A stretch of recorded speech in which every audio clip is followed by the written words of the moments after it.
இன்றைக்கி ஐயா விஜய் அவர்கள் வந்து இன்றைக்கி வேட்புமனு தாக்கல் எல்லாத்தையும் விருப்பமனு தாக்கல் எல்லாத்தையும் வந்து விருப்பமனு தாக்கல் செய்தவர் எல்லாத்தையும் வந்து நேர்காணல் கண்டு அவங்க எல்லாத்தையும் வந்து அதில் யார் ஆப்டான கேண்டிடேட்டோ அவங்களுக்கு தொகுதி ஒதுக்கணும்னு உட்காந்துருந்தார். அதெல்லாம் நீ ஒன்று பண்ணா கிளம்பி வா அப்படின்னு சொல்லி எப்படி அந்த மாஸ்டர் படம் நடக்கும்போது கடலூர் ஏதோ ஒரு ஊர்லேருந்து நைட்டோட நைட்டாக உள்ளே ஏற்றி கூட்டு வந்தாங்க காருக்குள்ளே வச்சு. இவரும் காருக்குள்ளே உள்ளே கீழே உட்காந்து கீழே படுத்துக்கிட்டான்னு நினைக்கிறேன். அதுலேருந்து கூட்டு வந்தாங்க. அதே மாதிரி இன்றைக்கி நேற்று காரில் வச்சு கூட்டு போயிட்டாங்கன்னு நினைக்கிறேன் டெல்லிக்கு. அப்போது அதனால் அவர் டெல்லியில் தான் இருக்கார். அவர் எந்த வேலையும் பார்க்க வரதா இந்த அரசாங்கம் தயாராக இல்லை. ஏன்னா பேச்சு அப்படி வாய் கொஞ்சம் நஞ்சமாக பண்ணியிருக்க சேட்டையும் அப்படி.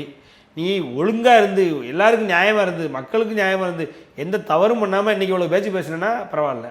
நீ பண்ணியிருக்கிறதுப்புறம் அவங்க ஆளுங்க பண்ணுறதுப்புறம் சேட்டை தான்.